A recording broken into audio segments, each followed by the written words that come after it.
Welcome back to my channel. In today's video, we are going to be talking all about chalk paint sealers. In particular, which chalk paint sealer should you use to seal your project?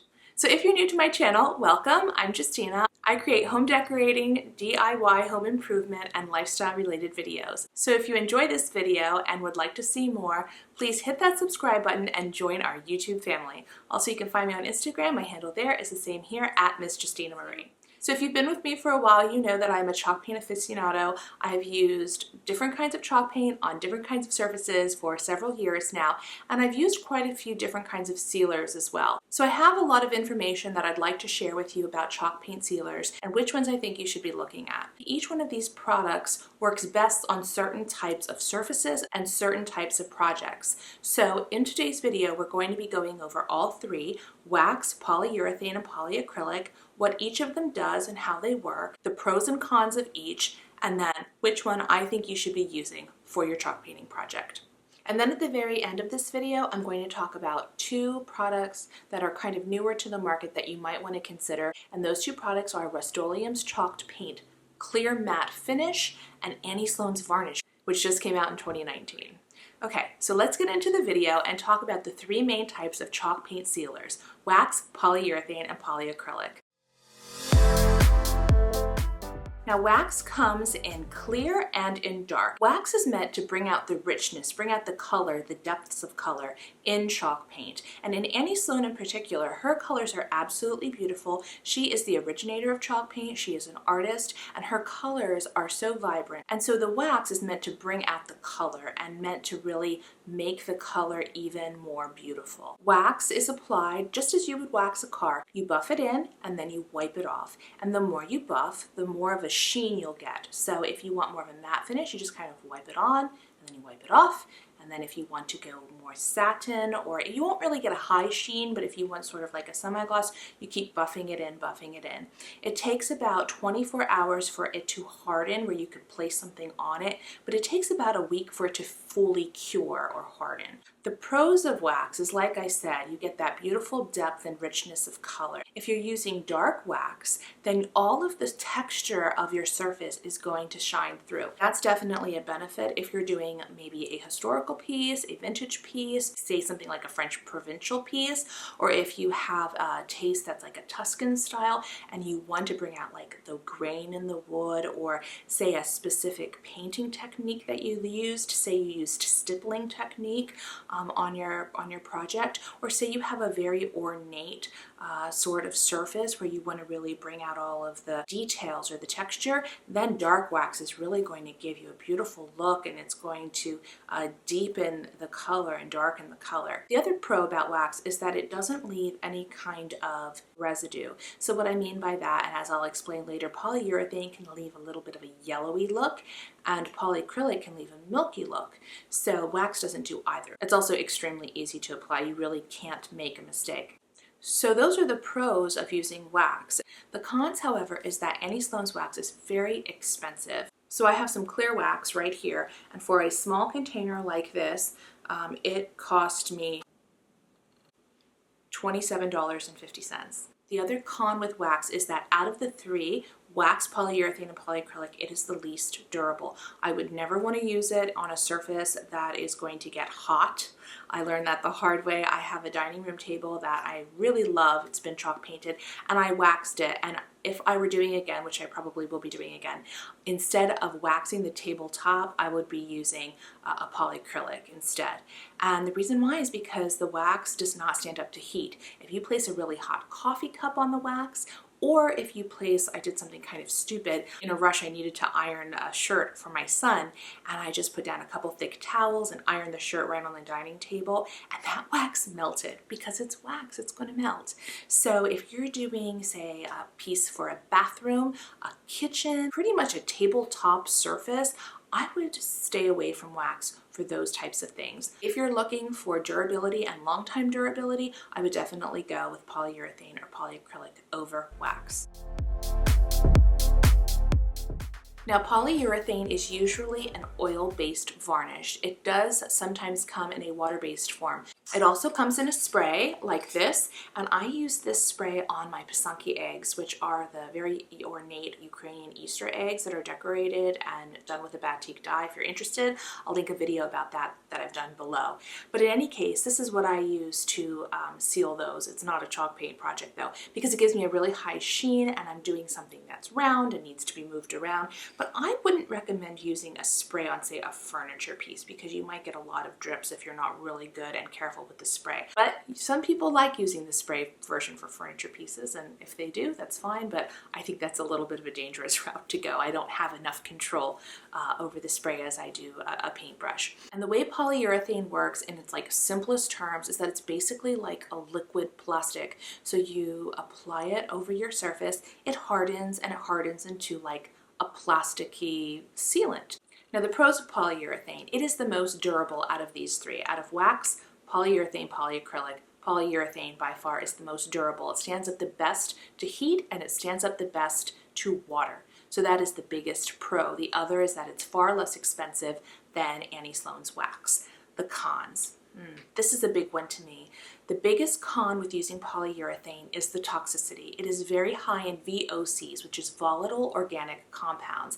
And that means that it's really bad for your lungs if you breathe it in. It's bad for your eyes. It's bad for your respiratory system. For example, I suffer from asthma, and when I use the polyurethane spray, I have to wear a mask and go outside, be very careful. So if you're doing a large furniture piece, if you're doing your kitchen cabinets, like I did a couple years ago, I sealed my kitchen cabinets with polyurethane. It stinks. It's very strong and it is highly toxic. If you have pets, small children, the other con about polyurethane is that if you apply it to a light colored surface and you're not very careful to do extremely thin coats, you're going to get yellowing.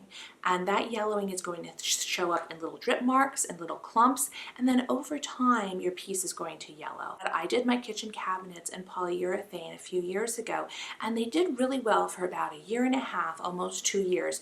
But now, 2.5 years later, the white uppers are starting to yellow. I can really tell that I use polyurethane on them.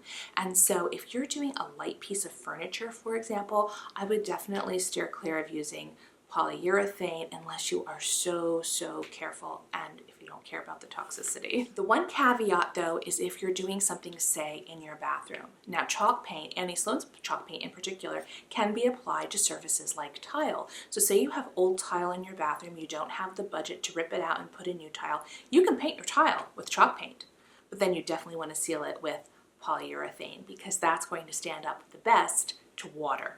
Another great use for the polyurethane is if you've chalk painted something that goes outside, an outdoor piece of furniture. Or say you chalk painted a birdhouse or something like that, then polyurethane is going to be a really good choice. And I just want to mention, if you're enjoying this video and you're finding it informative, please hit the thumbs up button and subscribe to my channel. Okay, so let's get back into it. Let's now talk about polycrylic. Now, I'm not going to wait till the end of the video to tell you what I think is best overall. I'm going to tell you now. I think polycrylic is the best sealant that you can use overall across the board for chalk paint projects. Polycrylic is very easy to use, it's highly durable, it's low in toxicity, and it's going to stand up to wear and tear. So polycrylic works very similarly as polyurethane, and it looks very similar to polyurethane as well, except it's more milky instead of more like yellowy. And that's because it's water-based instead of oil-based. And like I said before, yes, there are some water-based polyurethanes, but most of them are oil-based. Polycrylic is always going to be water-based. It's much lower in VOCs, so it's going to be low on toxicity, much better for your lungs, your respiratory systems, much safer for children and pets. And though it's not quite as durable as polyurethane when it comes to water and heat, it's still much more durable, in my opinion, than the wax. So it's kind of like a good middle of the road for most projects. So is there a con to using polycrylic? Yes, there actually is one con. It's one type of project or furniture piece that you might want to think twice about using polycrylic, and that is a piece that has been painted very dark. So if you've painted a piece of furniture in like a charcoal color, a black, a very dark navy gray, you have to be very careful about applying polycrylic over it. If you're too thick in applying it, that layer that you put on your surface is going to look milky, for lack of a better term. It's going to have like kind of a white hue if you apply it too thick. So polyurethane, if you apply it too thick, it's going to yellow, and it's going to yellow over time too. Polycrylic, it might look too milky, like a milky layer on top of the dark piece of furniture that you're painting. So this is Rustoleum's Chalked Protective Top Coat in Matte Clear. And I recently used this for my bookcase project. I used Rustoleum's chalk paint in chiffon cream. It was the very first time I was using Rustoleum, and if you're interested in my DIY tutorial about that, I'll link that for you below. Also, I have compared Rustoleum's chalk paint to Annie Sloan's chalk paint, so I'll link that video for you if you're interested, because Rustoleum is far cheaper than Annie Sloan, and it's a pretty good product too. But I wanted to give the whole Rustoleum brand, their chalk paint line, a try, and so I decided to use the matte clear. And I can't really speak to durability because I just did this project a couple of months ago, but it's a very nice product, and it almost looks like polycrylic when you open it up. It's sort of like that milky, liquidy consistency. So it says that it's easier to apply than traditional furniture waxes. Yeah, I would agree with that. It was extremely easy to apply. I didn't notice any milkiness when I was applying it, but I was doing a very light piece of furniture. And on the back it says that you do have to apply this with adequate ventilation, so I did have to open the windows. They say to apply 1 to 2 coats. I applied 1 coat, but if you applied 2 or more, you have to wait 2 hours between each coat. Hold on to it, okay, so lastly, I want to talk to you about Annie Sloan's latest product, and that is her lacquer, which is her version of polycrylic. I think it's interesting that she came out with this. So Annie Sloan typically doesn't hire or sponsor YouTubers or bloggers to review her products, but I'm sure that over time, the company got wind that the wax just does not hold up on surfaces like tabletops or outdoor furniture. So they very recently came out with this varnish, and it's called Annie Sloan's Lacquer. Now, I've not seen it yet, I've not touched it, I've not worked with it, and I don't know if I'm going to, and the reason why is the cost. I did look online, and it's running about 40 bucks. That's really expensive. I mean, you know, for anyone, I think. If you're trying to restore old furniture, $40 for a can of varnish is a lot of money. It's more than the paint. But from what I read on her website, it is a water-based varnish, and she markets it as being great for outdoor furniture, kitchens, dining room tabletops, and things like that. So if you have tried Annie Sloan's latest product, her lacquer, please let me know in the comment section what you think of it. And I know that some of you might want me to review it, but I just don't know if I'm going to be purchasing that for 40 bucks. She says right on her website that it's her version of polycrylic. It's her polyacrylic. And I mean, I could buy polycrylic, mid-wax polyacrylic for, you know, a fraction of that cost, and it works just fine. It works great, actually. So what else do you want to know about that lacquer? Oh, it's matte. No, I think Annie Sloan chalk paint is the best out there. And if it's in your budget to get it, absolutely buy it. It's so wonderful. The colors are beautiful. But yeah, 40 some bucks for polycrylic. So I hope this video was informative. I hope you guys liked it. If you did, please give this video a thumbs up, share it with a friend, and consider subscribing to my channel. All right, I'm losing light here. I don't know if you noticed, but it's nighttime now, so I have got to get going. I hope you guys liked this video, and I hope you're doing great, having a wonderful, wonderful week, and I'll see you in the next video. Bye.